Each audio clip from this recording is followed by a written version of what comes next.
Salut les gens, c'est le Duc et aujourd'hui on parle de mes petits plaisirs du moment. Tout d'abord, en manga, on a Red Dragon tome 3. Alors, Red Dragon de Mashihiro Ikeno est un manga qui parle de la Chine après la période du royaume des combattants, donc 5e siècle après Jésus-Christ, qui n'est pas tout à fait la Chine en fait. C'est un manga avec un bon cachet historique puisqu'il raconte la bataille pour le renversement de la dynastie des Qin pour créer la Chine telle qu'on en parle maintenant. Et qu'est-ce qu'on en a pensé de ce tome 3? Eh ben franchement, grandiose, splendide, j'étais scotché à la lecture. Il y a eu énormément de batailles et beaucoup, mais vraiment beaucoup de stratégies.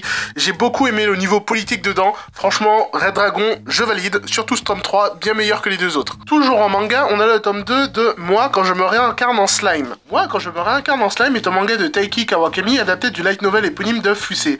Ce manga est assez cool, j'aime bien le principe de la réincarnation dans un autre monde. J'ai regardé beaucoup d'animés comme ça et ce manga est assez original je trouve. Le tome 2 est bon. Mais c'est un mec qui se réincarne en slime, le monstre le plus pourri de la création, mais en version over-cheatée. J'ai bien aimé, c'était bien rythmé, le dessin est beau sans être exceptionnel.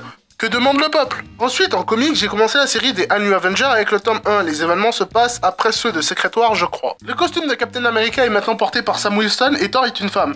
J'ai pas lu énormément de comics, mais j'ai trouvé que celui-là est un bon point d'entrée dans la continuité Marvel, vu qu'il te présente de nouveaux personnages comme des anciens et la construction d'une nouvelle équipe d'Avengers.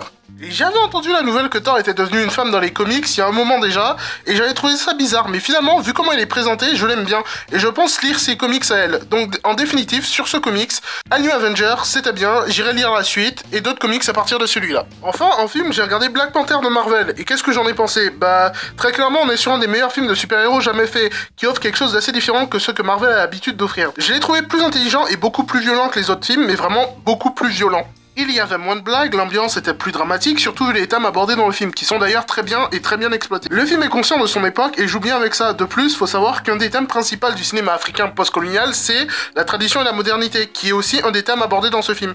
Et j'ai trouvé ça assez intelligent. Graphiquement, c'est très joli. Le Wakanda est bien représenté, très beau, les costumes sont très bien faits, c'est vraiment un film avec son esthétique propre. La bande-son est énormissime, Kendrick Lamar a vraiment fait un très bon boulot dessus. En définitive, Black Panther est un très bon film, et si vous pouvez aller le voir, foncez. Même la 3D était réussie dedans pour vous dire à quel point c'est génial. Oh, et je vous préviens qu'à partir de maintenant, tous les noirs dans le rap US ou dans le rap français vont commencer à se réclamer du Wakanda dans leur son. On n'est pas prêt. On va avoir droit à du Killmonger et à du T'Challa, du Black Panther dans tous les sons, je vous dis. Je mets ma main à couper que Maître Gims doit sortir un son où il en parle, tiens. Je tiens le pari avec vous. Cette vidéo touche à sa fin, tu peux aimer, t'abonner et partager la vidéo. Moi je te laisse, je vais regarder les Power Rangers sur Netflix. Salut!